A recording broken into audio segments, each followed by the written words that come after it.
दुनिया में एक आदमी ऐसा आया जिसने अकेले अपनी जिंदगी में इतने लोग मारे जितने आज के किसी भी मॉडर्न जीनोसाइड से कई ज्यादा हैं। तकरीबन 40 मिलियन। आज की पॉपुलेशन के हिसाब से ये 278 मिलियन होते। हिटलर, स्टालिन और माओ तीनों को मिलाओ फिर भी कम पड़ेंगे।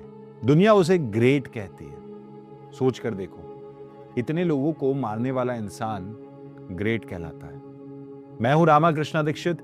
आज हम एक ऐसी कहानी में जाएंगे जो सिर्फ एक कॉन्करर की नहीं है, ये उस दुनिया की है जो 800 साल बाद भी डिसाइड नहीं कर पाई कि ये आदमी हीरो था या विलन।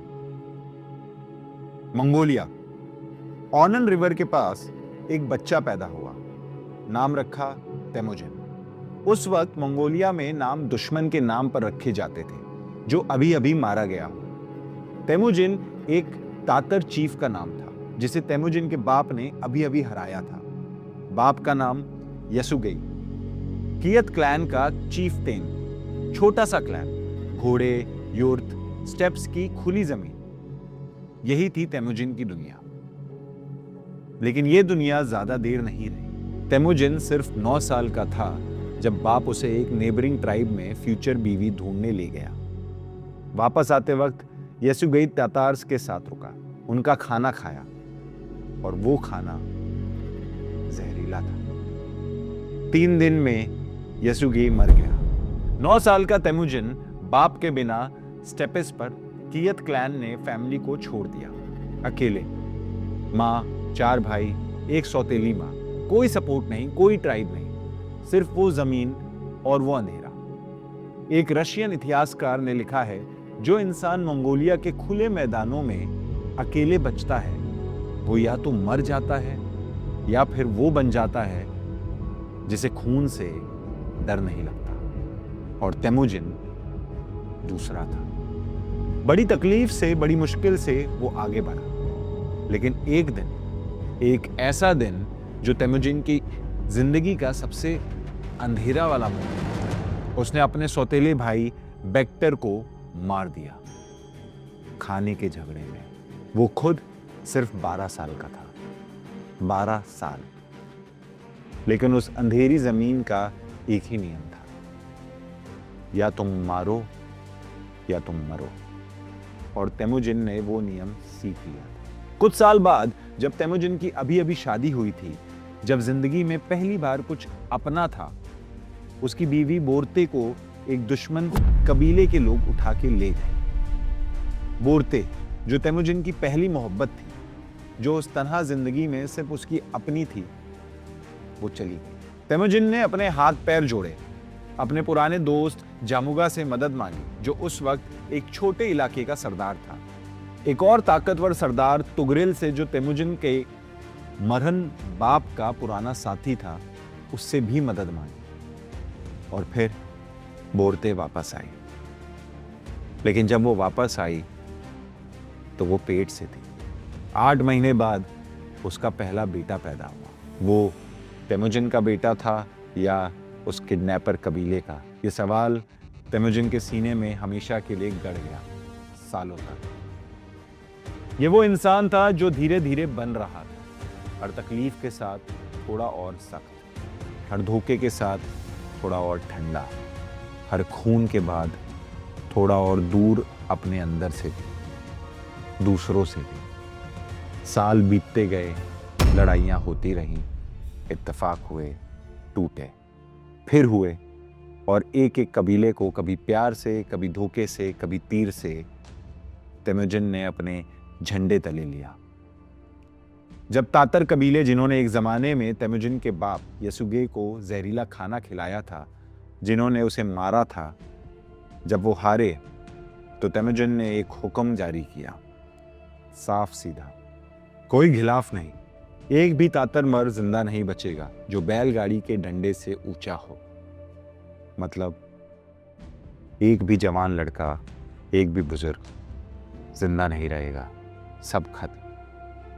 ये बदला नहीं था, ये सोच समझ के लिया गया फैसला था। और सन 1206 में जब पूरे मंगोलिया के सरदार एक जगह इकट्ठे हुए जब उस बड़ी मजलिस में, जिसे कुरिल तई कहते हैं, जब तमाम सरदारों ने अपना सर झुकाया तो तेमुजिन का एक नया नाम पैदा हुआ, चंगेज खान।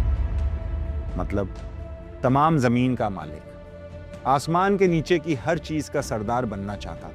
वो 44 साल का था और अभी भी सिर्फ मंगोलिया था। असली काम उसके लिए अभी बाकी था।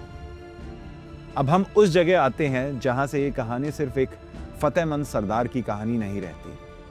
चंगेज खान का एक असूल था जो उसने कभी छुपाया नहीं, जो उसने खुलेआम सबको बताया और खुलेआम सब जगह कहता था। सर झुकाओ तो अमन मिलेगा, तिजारत मिलेगी, जिंदगी मिलेगी, और सर उठाओ तो फिर एक भी चिराग रोशन नहीं बचेगा। यह सिर्फ धमकी नहीं थी, यह वादा था, और वो हर बार यह वादा पूरा करता था।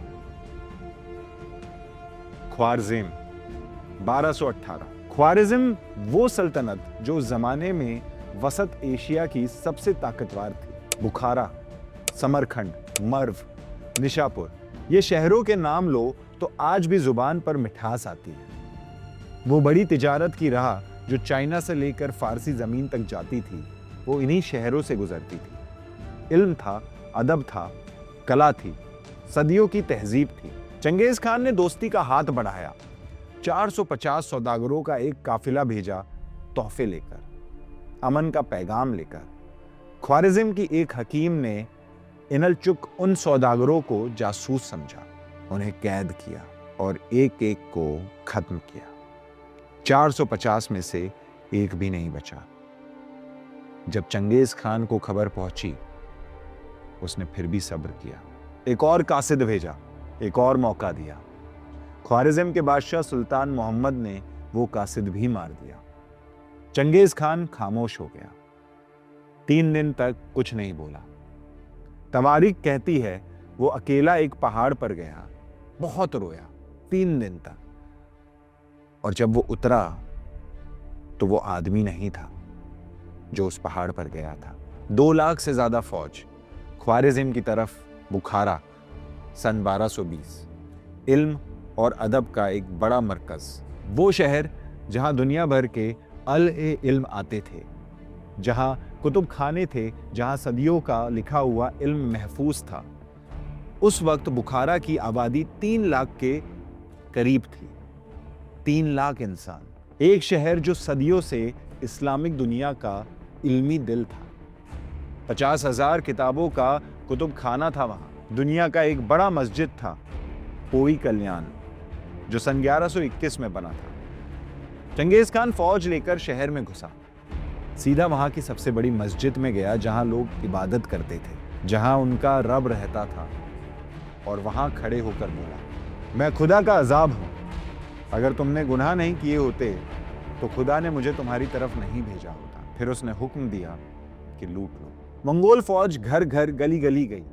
किला जो शहर का अंदर का दुर्ग था, वहां जो भी फौजी थे सब कत्ल कर दिए गए, एक भी नहीं बचा। बाकी आबादी को 3 हिस्सों में बांट दिया गया। गया जो हुनरवन कारीगर थे वो मंगोल फौज के साथ गुलाम बना के भेजे गए ताकि अपना हुनर उनके लिए काम आए।